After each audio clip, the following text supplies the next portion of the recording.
Hello everyone, welcome you all in my YouTube channel unique aviation. आज की video में हम अपने अगले स्टेबिलिटी यानी कि लेटरल स्टेबिलिटी की बात करने वाले हैं। पिछले वीडियो में हमने ऑलरेडी देख लिया है कि आपका लॉन्गिट्यूडनल स्टेबिलिटी क्या होता है। इस वीडियो में हम देखेंगे कि लेटरल स्टेबिलिटी क्या होता है। तो सबसे पहले ये जानना जरूरी है कि लेटरल स्टेबिलिटी की मीनिंग क्या होती है।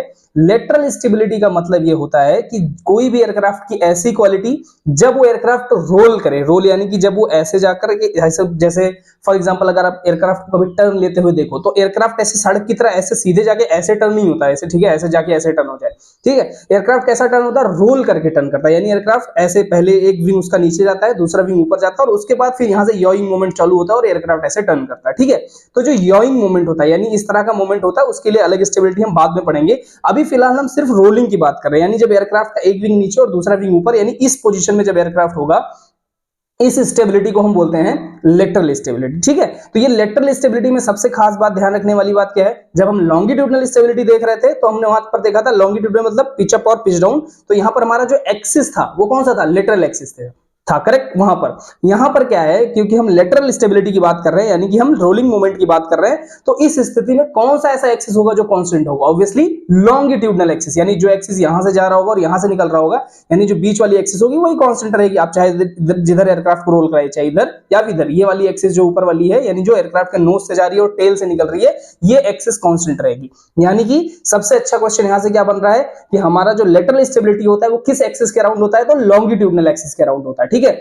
यही सेम चीज हमने कब पढ़ी थी, जब लॉन्गिट्यूडनल स्टेबिलिटी पढ़ रहे थे। वहां पर लॉन्गिट्यूडनल स्टेबिलिटी किस एक्सिस के अराउंड था, लेटरल एक्सिस के अराउंड था। ठीक है, अब देखो ये जो आपका रोलिंग एक्शन है यानी कि जो आपका लेटरल एक्सिस, लेटरल स्टेबिलिटी है, जिस भी एयरक्राफ्ट का अच्छा लेटरल एक्सिस होगा, अच्छा लेटरल स्टेबिलिटी होगा, वो एयरक्राफ्ट बहुत ही अच्छा रोलिंग करेगा। यानी जब वो रोल करेगा तो वो साइड स्लिप्स नहीं करेगा, यानी वो अपने पाथ पर बिल्कुल अच्छे से रोल कर पाएगा। ठीक है, अब देखिए कोई भी एयरक्राफ्ट कितना अच्छा लेटरल स्टेबल होगा वो उसके दो तीन प्रॉपर्टीज पर डिपेंड करता है।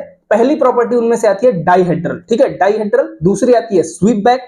तीसरी आती है मीन और आपका वेट डिस्ट्रीब्यूशन एयरक्राफ्ट का कैसा रखा गया है। ठीक है, तो इन क्वालिटीज पर डिपेंड करता है, एक एक करके हम इन क्वालिटीज को देखते हैं। पहला क्वालिटी आता है हमारा, सबसे पहला क्वालिटी उसको बोलते हैं डाइहेड्रल। डाइहेड्रल का मतलब ये होता है किसी भी एयरक्राफ्ट के विंग्स को कुछ एंगल पर बना देना। यानी कि एयरक्राफ्ट जैसे आप इस विंग को देख रहे होंगे तो ये विंग जो है बिल्कुल एकदम सीधा सीधा है ना, पूरा एकदम यहां से यहां तक कोई एंगल नहीं है। डाइहेड्रल जैसा आप फिगर में भी देख रहे होंगे, उसका मतलब होता है कि विंग को थोड़ा सा ऊपर की तरफ ऐसे कर देना, यानी सामने से अगर आप देखोगे तो ये विंग थोड़ा सा वी टाइप का दिखेगा, यानी यहां से ऐसे थोड़ा एंगल करके ऊपर चला जाएगा और यहां से थोड़ा एंगल करके ऐसे ऊपर चला जाएगा। तो इस वी शेप जो बन जाता है एयरक्राफ्ट पर, इसी को बोलते हैं डाइहेड्रल। और आजकल के मॉडर्न जितने भी आप एयरक्राफ्ट देखेंगे सब में जो विंग्स होते हैं वो इसी तरह से थोड़ा सा ऊपर उठे होते हैं, आप फिगर में भी देख रहे होंगे।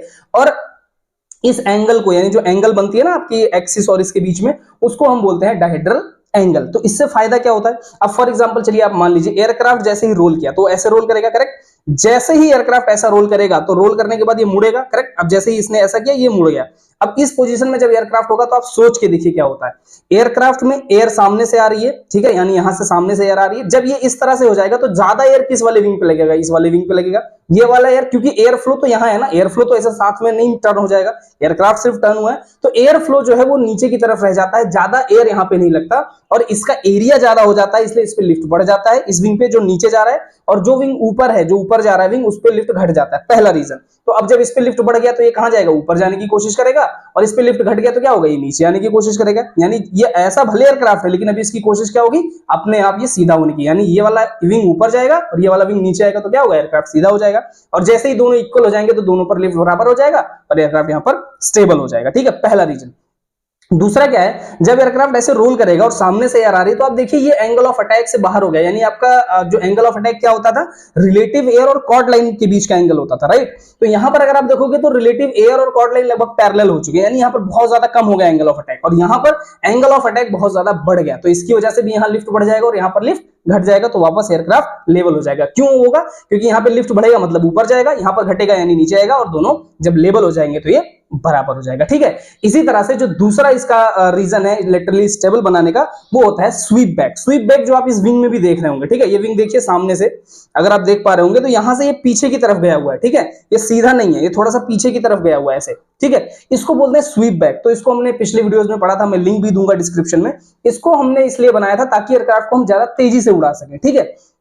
लेकिन स्वीप बैक जो है वो लेटरल स्टेबिलिटी में भी हेल्प करता है। कैसे हेल्प करता है? अब एयरक्राफ्ट देखिए स्वीप बैक है और जैसे ही ऐसे घूमेगा तो होगा क्या, जब ये एयरक्राफ्ट रोल करेगा उस टाइम पे आने वाली जो एयर है वो इस वाले विंग, क्योंकि ये विंग क्या है थोड़ा सा पीछे की तरफ मुड़ा हुआ है, आप देखो थोड़ा सा पीछे की तरफ गया हुआ है ना, ये यहां से पीछे की तरफ। अब जब ये रोल हो जाएगा तो आप देखिए ये वाला रोल होने के बाद यहां से मुड़ेगा, और जैसे ही ये मुड़ेगा यहां पर जितने भी एयर आ रहे थे, अभी कुछ एंगल पे आ रहे थे, जैसे ही मुड़ेगा ये एयर से परपेंडिकुलर इस पे आने लग जाएंगे, ठीक है। और आपको बहुत अच्छे से याद होगा कि लिफ्ट जनरेट करता है कौन सा कंपोनेंट, जो एयर फ्लो का परपेंडिकुलर होता है, यानी सीधे 90 डिग्री पे आकर के लगता है, ठीक है। तो यहां पर 90 डिग्री पर जो भी एयर आकर के लगेगा सीधा सीधा वो इस पर ज्यादा लिफ्ट जनरेट करेगा, और ये क्योंकि एंगल से ज्यादा हो गया तो यहां पर लिफ्ट कम हो जाएगी। इस वजह से होगा क्या, इस पर लिफ्ट बढ़ जाएगा, यानी ये वाला विंग ऊपर जाएगा, और इस पर लिफ्ट घट जाएगा, ये वाला विंग नीचे जाएगा, ठीक है। तो आपका एयरक्राफ्ट ऑटोमेटिकली बिना कुछ किए ऑटोमेटिकली क्या होगा, स्टेबल हो जाएगा, और जैसे ही स्टेबल होगा दोनों पे लिफ्ट बराबर हो जाएगा और एयरक्राफ्ट आपका स्टेबल हो जाएगा बिना किसी चीज को किए ही ये ऑटोमेटिक एक्शन होने लग जाए। और अब आता है हमारा सबसे आखिरी फैक्टर, और एक तरह से आप मिनिमल कह लीजिए, बहुत इंपॉर्टेंस नहीं है बट इसकी भी इंपॉर्टेंस है, नील इफेक्ट और वेट डिस्ट्रीब्यूशन का, ठीक है। नील इफेक्ट क्या होता है, अब देखिए जैसे आपका एयरक्राफ्ट क्या एक वेट है जो हवा में है, अब आपका जैसे पेंडुलम होता है वैसे ही एयरक्राफ्ट भी आपका हवा में उड़ रहा होता है, राइट। अब मान लीजिए इधर से कोई गस्ट आया या इधर से कोई गस्ट आया और एयरक्राफ्ट रोल कर रहा है, अब रोल करते टाइम ये गस्ट आएगा तो मान लीजिए इधर से आया तो क्या करेगा, इसको ज्यादा रोल कर देगा, और इधर से आया मान लो इधर रोल कर रहा है तो ये इसको ज्यादा रोल कर देगा, और आपको उतना रोल चाहिए नहीं। तो ऐसे कंडीशन में जो इफेक्ट पैदा होता है, क्योंकि ये फ्री फॉल है ना, एयरक्राफ्ट में बिल्कुल एयर में फ्री है, तो जो भी एयर आएगा इस पर डिस्टर्बेंस क्रिएट कर सकता है, इस इफेक्ट को बोलते हैं नील इफेक्ट, ठीक है।